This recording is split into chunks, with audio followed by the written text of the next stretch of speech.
할렐루야. 하나님의 은혜가 오늘 함께 하신 우리 모든 성도들 가운데 충만하게 임하는 역사가 있게 되기를 주의 이름으로 축원합니다. 여러분, 오늘 가정의 달을 맞이했습니다. 여러분, 오늘 이제 올 가정의 달을 맞이해서 첫째 주일, 어린이 주일을 맞이했는데 우리 가정이 정말 행복한 가정이 될 수 있게 되기를 주의 이름으로 축복합니다. 그리고 특별히 자식은 하나님께서 주신 최고의 기업입니다. 그리고 상급입니다. 우리 자녀들을 하나님의 말씀으로 잘 양육해서 정말 기업이 되고 상급이 될 수 있도록 우리 모든 성도들이 힘써야 될 줄로 믿습니다. 우리 자녀들이 예수 그리스도 안에서 하나님의 말씀으로 잘 양육할 때 정말 우리 가정에 큰 기업이 되고 상급이 됨을 믿으시기를 주의 이름으로 축원합니다. 그래서 오늘 함께 나눌 말씀 제목이 신앙교육의 중요성에 대해서 한번 함께 말씀을 나누도록 하겠습니다. 미국 하버드 대학의 총장이 드류 갈핀 파우스트라고 하는 분입니다. 이분은 하버드 대학의 최초의 여성 총장이기도 해요. 이분이 그의 취임사에서 이런 말을 했습니다. 교육은 사람을 몫으로 만드는 게 아니라 몫을 사람으로 만드는 것이다. 여러분, 무슨 말일까요? 지식이나 기능만 가진 인간이 아니라 인성을 갖춘 인간을 형성하는 게 진정한 교육이라고 하는 그러한 말입니다. 여러분, 현재 우리나라의 교육도 인성 교육에 대해서 상당히 관심을 많이 갖습니다. 중요하게 다루고 있는 부분입니다. 그런데 여러분, 이러한 인성 교육에도 한계가 있어요. 근본적으로 인간의 영혼이 변하지 않는 한 겉모양만 바꾸는데 그치게 되기 때문입니다. 여러분, 왜 그럴까요? 그 원인이 무엇일까요? 성경은 이 부분에 대해서 이렇게 말씀을 하고 있어요. 예레미야 17장 9절 말씀인데, 만물보다 거짓되고 심히 부패한 것은 뭐라고 그랬죠? 마음이라 그랬어요. 우리의 마음이 만물보다 더 심히 부패해 있다고 하는 거예요. 그러니까 결국은 인간의 영혼이 부패해져 있다는 것입니다.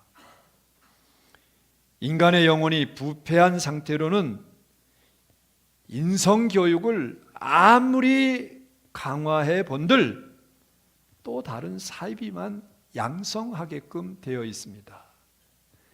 여러분, 우리나라 교육열은 세계 최고입니다. 어느 나라가 따라갈 나라가 거의 없다시피 할 겁니다. 그렇다면 여러분, 교육을 통해서, 그리고 인성교육을 통해서 이제 학생들을 참 훌륭한 인품을 가진 그러한 사람으로 만든다고 한다면, 그게 사실이라면 여러분, 우리나라 어떻습니까? 청렴도, 도덕성, 부패지수, 여러분 어때요? 세계에서 교육열이 높으니까 이거 세계에서 가장 최고로 가는 나라입니까? 그렇지 않죠. 오히려 부패지수, 도덕성 꼴찌입니다. 최하위입니다. 이 말은 곧 교육으로 한계가 있다는 거예요. 그러니까 영성교육, 다시 말하면 신앙교육 없이 아무리 이런저런 교육을 강조해도 결국 인간은 멸망의 길을 갈 수밖에 없다는 겁니다. 그래서 잠언 14장 12절에서 이렇게 말씀하고 있어요. 어떤 길은 사람이 보기에 바르나 필경은 사망의 길이니라 그랬어요. 사람이 볼 때 참 바르고 의롭고 좋은 것 같은데 결국은 사망의 길이라는 겁니다. 그래서 예수님도 마태복음 16장 26절에서 이렇게 말씀을 하셨어요. 사람이 만일 온 천하를 얻고도 제 목숨을 잃으면 무엇이 유익하리요? 사람이 무엇을 주고 제 목숨과 바꾸겠느냐? 이런 점에서 신앙교육은 근본적이고 가장 이제 중요한 교육이라고 말씀을 드릴 수 있습니다. 아무쪼록 오늘 말씀을 통해서 다시 한번 신앙교육의 중요성을 재확인하시고 여러분, 우리 자녀들을 그리고 우리 가족들을 신앙교육으로 잘 양육해서 그들도 행복하고 우리도 뿌듯한 축복이 있게 되기를 주의 이름으로 축원합니다. 여러분, 오늘 본문 말씀은 사사시대의 이야기죠. 사사시대는 이스라엘이 출애굽 후에 가나안 땅을 정복해서 정착한 후에 정확하게 말해서 여호수아 사후부터 사울왕 즉위로 왕정시대가 열리기 직전까지 약 340년간의 기간이 사사시대라고 이제 말씀을 드릴 수 있어요. 여러분, 이 시대는 사사로 불려지는 지도자들이 등장해서 이스라엘을 다스렸습니다. 그런데 안타깝게도 이 사사시대는 구약 이스라엘의 역사 가운데 최악의 시대였어요. 우리는 이 사사시대를 영적인 암흑시대로 부르고 있습니다. 가장 이제 암흑기였다는 거예요. 왜냐하면 이스라엘 백성들이 하나님을 배반하고 범죄하는 그런 악순환을 반복했기 때문에 그렇습니다. 그래서 사사기를 보면 일정한 패턴이 나오죠.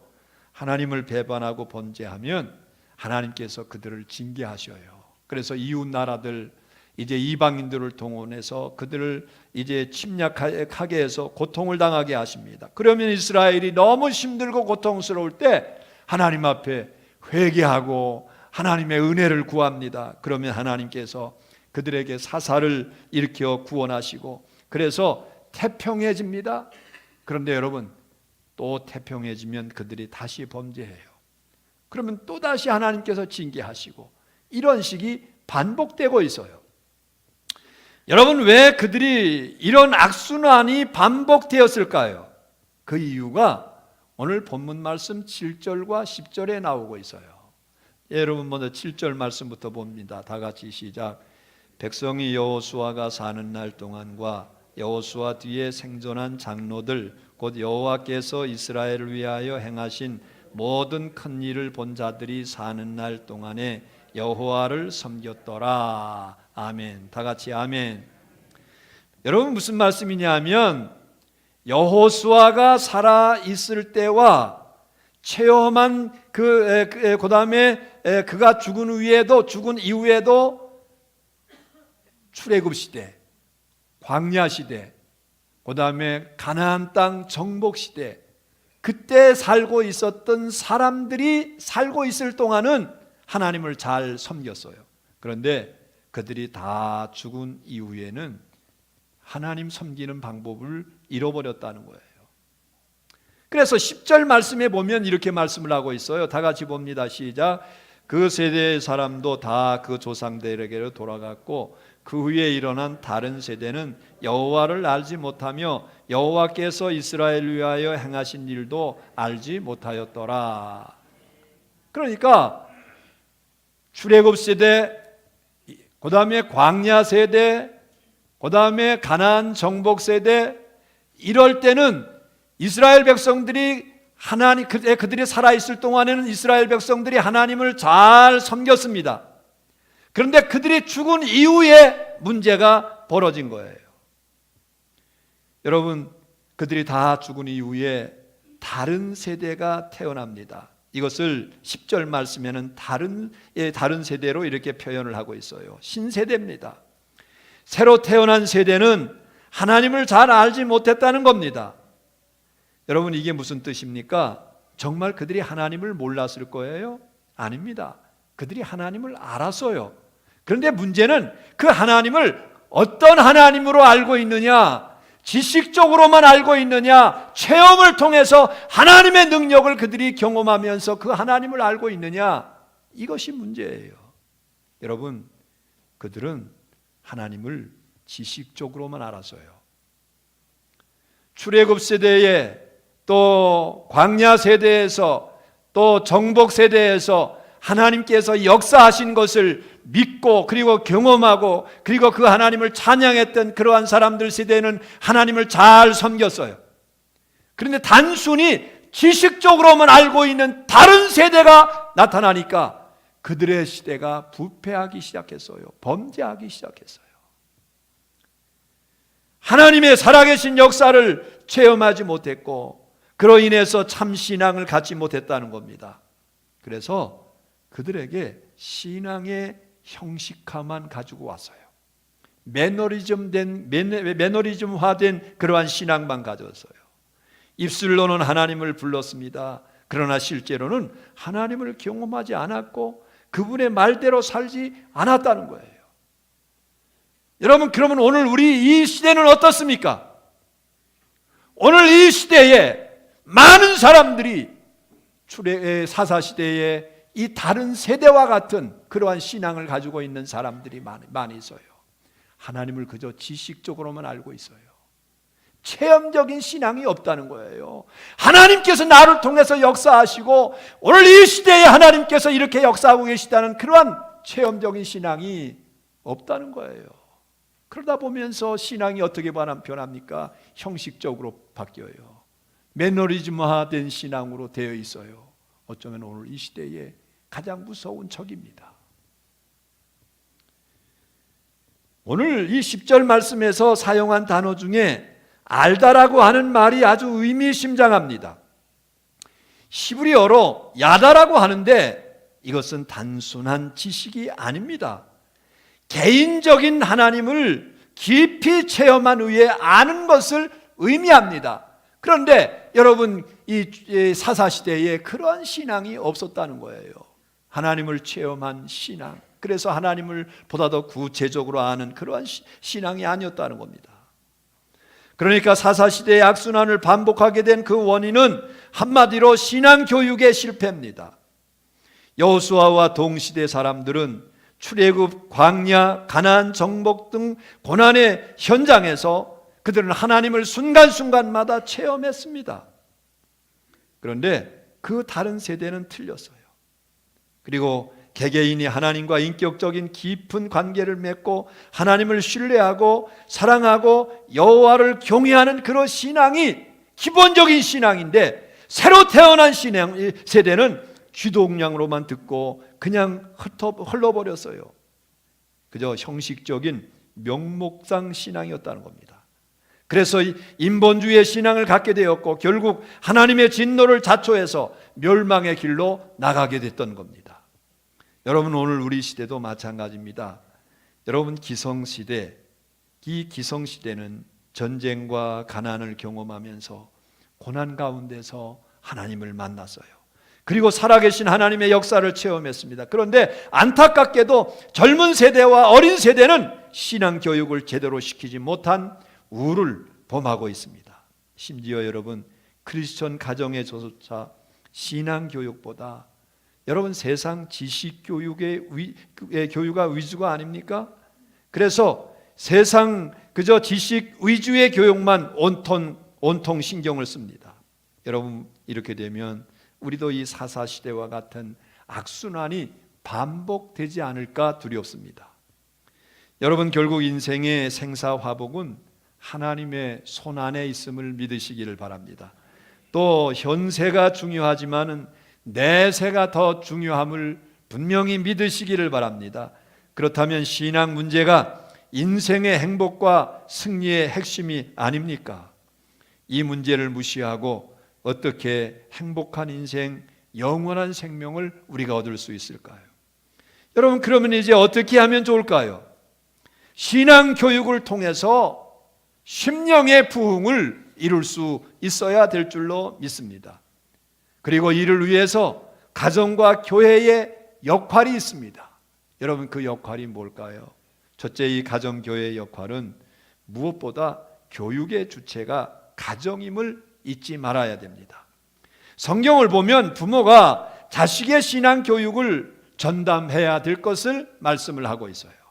신명기 6장 6절부터 9절 말씀에 보면 오늘 내가 네게 명하는 모든 말씀을 너는 마음에 새기고 내 자녀에게 부지런히 가르치며 집에 앉았을 때에든지 길을 갈 때에든지 누워있을 때에든지 일어날 때에든지 이 말씀을 강론할 것이며 너는 또 그것을 내 손목에 매어 기호를 삼으며 내 미간에 붙여 표로 삼고 또 내 집 문설주와 바깥문에 기록할지니라. 부모로서의 책임과 사명을 강조하는 말씀입니다. 그러므로 부모가 가정과 생활의 현장에서 부지런히 성경을 가르치고 살아계신 하나님의 역사를 체험할 수 있도록 우리 자녀들을 가르치고 우리 모든 가족들도 경험할 수 있도록 그렇게 만들어야 될 겁니다. 그럴 때 우리 자녀들이 행복한 인생을 살 수 있습니다. 아무리 세상에서 공부를 잘하고 세칭 인류 대학을 졸업하고 부귀영화를 누린다고 할지라도 여러분 행복한 게 아닙니다. 더욱이 내세 영생의 문제는 세상 교육으로 해결할 수 있는 게 아닙니다. 그러므로 제일 먼저 예수 십자가 구원의 복음을 전하고 영생을 얻도록 도와주어야 할 겁니다. 이것은 목숨을 걸고 해야 될 일이에요. 그런데 크리스천 부모들 가운데도 자녀들이 세상에서 출세하고 잘 되는 것에만 온통 신경을 쓰는 경우가 얼마나 많이 있는지 알 수 없어요. 저는 목사로서 참 슬픈 일을 이따금 경험을 합니다. 특별히 장례식을 집례할 때 이런 경우가 있어요.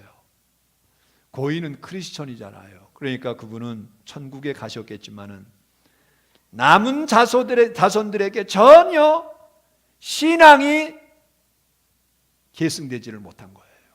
불신 가족들 뿐이에요. 그러니까 그날로 신앙의 대가 끊어지는 겁니다. 여러분 비극이죠. 예. 물론 부모가 자식의 신앙을 마음대로 할 수 있는 것은 아니지만은 그럼에도 불구하고 눈물로 하나님 앞에 기도할 수 있고 그들에게 간곡한 마음으로 예수 그리스도 안에서의 삶을 호소해야 됩니다. 그러면 때가 되면 하나님께서 역사해 주실 줄로 믿으시기를 바랍니다. 어느 목사님의 간증을 아주 감명 깊게 들었어요. 섬기는 교회에 권사님 한 분이 오랜 동안 투병 생활을 하셨습니다.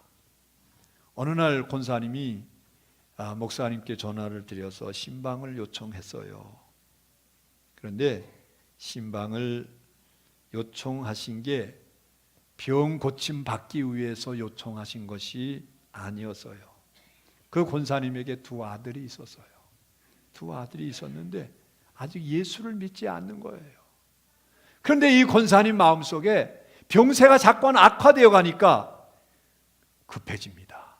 야, 내가 이러다가 나만 천국 가는 게 아닌가?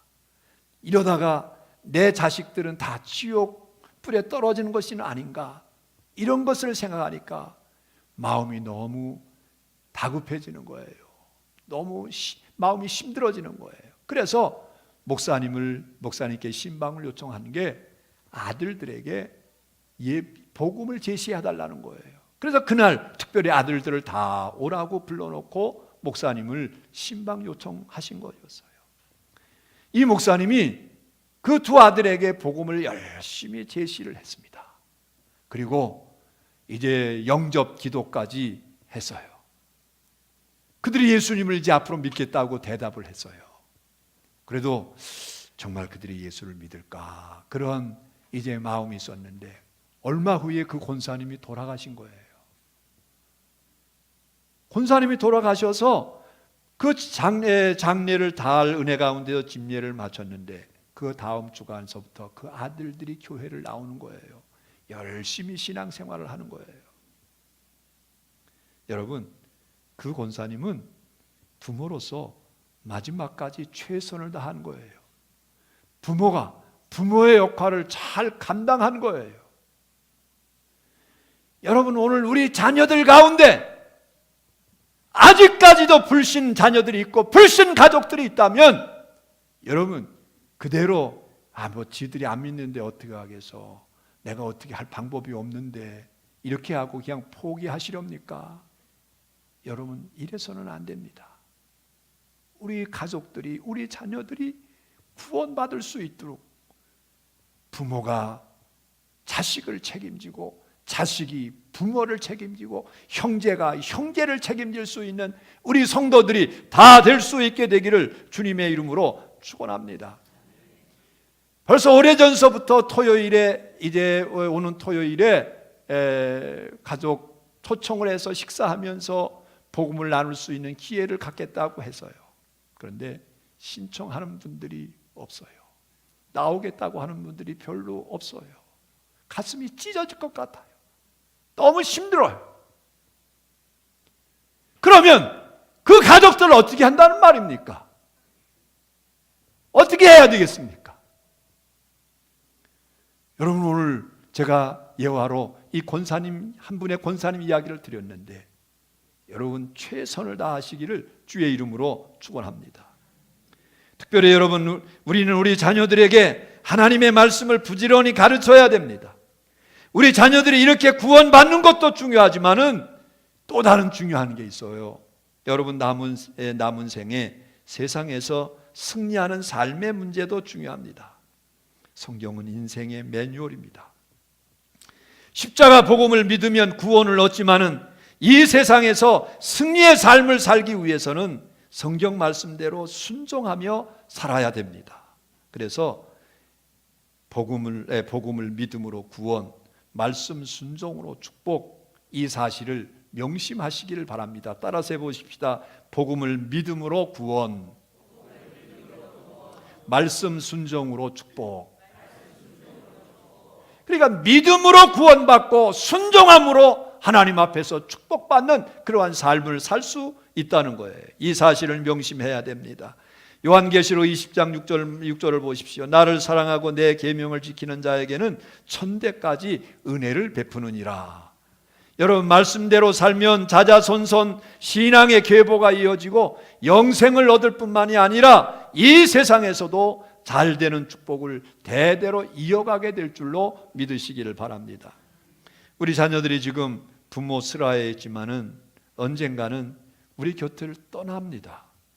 그들이 스스로 하나님을 신뢰하고 말씀대로 살아서 복된 인생을 살아갈 수 있도록 신앙의 기초를 잘 닦아줄 수 있는 여러분들이 다 되시기를 바랍니다.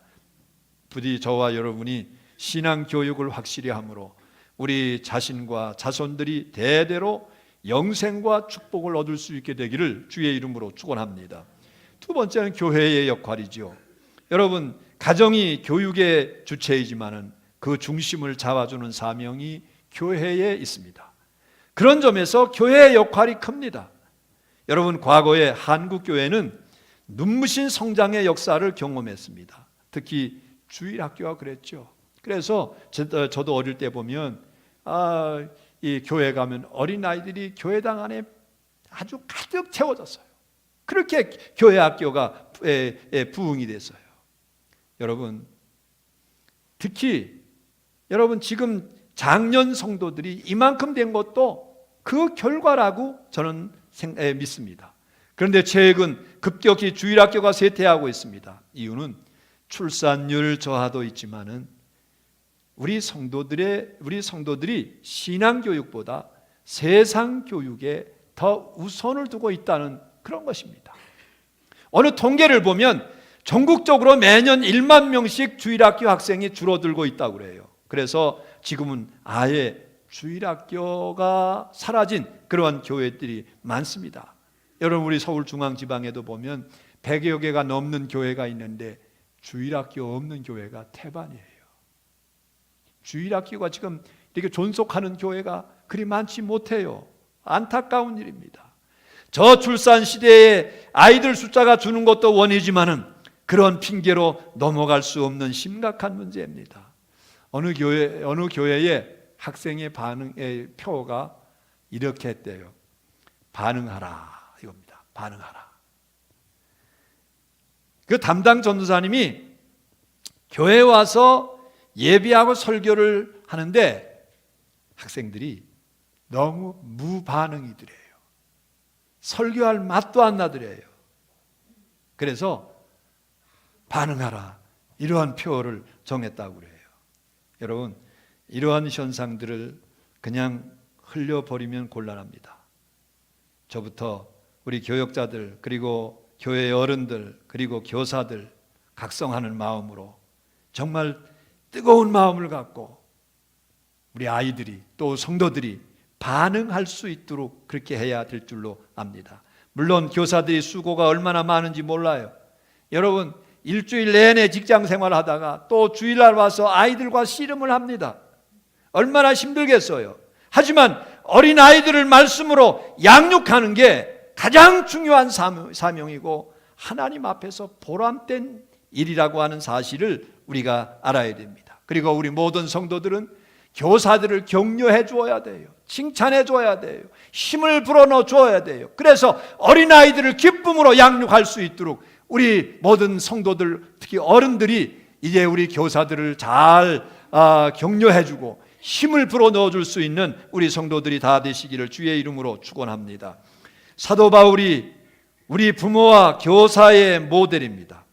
고린도전서 4장 15절 말씀해 보니까 그리스도 안에서 일만 스승이 있으되 아버지는 많지 아니하니 그리스도 예수 안에서 내가 복음으로써 너희를 낳았음이니라 하겠어요. 바울은 한 영혼을 위해 기도하고 말씀으로 가르치고 최선을 다해서 한 영혼이 새로워지기를 위해서 힘썼어요. 그런 가운데 영혼이 변화되는 것을 경험을 했어요. 그래서 내가 복음으로 너희를 낳았다, 이렇게 표현을 하는 거예요. 심지어 바울은 이렇게 말합니다. 갈라디아서 4장 19절에 보니까 나의 자녀들아 너희 속에 그리스도의 형상을 이루기까지 다시 너희를 위하여 해산하는 수고를 하노니, 해산하는 그러한 고통을 느끼면서 그리스도의 형상이 이제 하나님의 자녀들에게 입혀지기를 위해서 힘썼다는 겁니다. 한 영혼이 구원받고 세상을 변화시키는 일꾼들이 되기까지 최선을 다하고 수고를 마다하지 않았다는 거죠. 여러분, 그렇습니다. 우리 교회가 부모와 교사들이, 어른들이 기도하고 복음을 전하고 말씀을 가르치는 수고를 아끼지 않을 때 미래가 있습니다. 개인도 가정도 교회도 마찬가지입니다. 영혼을 두고 후회하지 않고 감사할 수 있는 영생과 축복이 분명히 있습니다. 아무쪼록 오늘 말씀을 여러분 우리 마음판에 새기시고 바른 신앙 교육으로 우리 자녀들을 변화시키고 우리 가족들을 구원시키고 그래서 놀라운 하나님의 축복이 임하기를 주의 이름으로 축원합니다. 축원합니다. 기도하십시다. 전능하신 우리 하나님 아버지, 주님의 은혜를 감사합니다. 사사시대의 그 영적인 암흑시대에 대해서 말씀을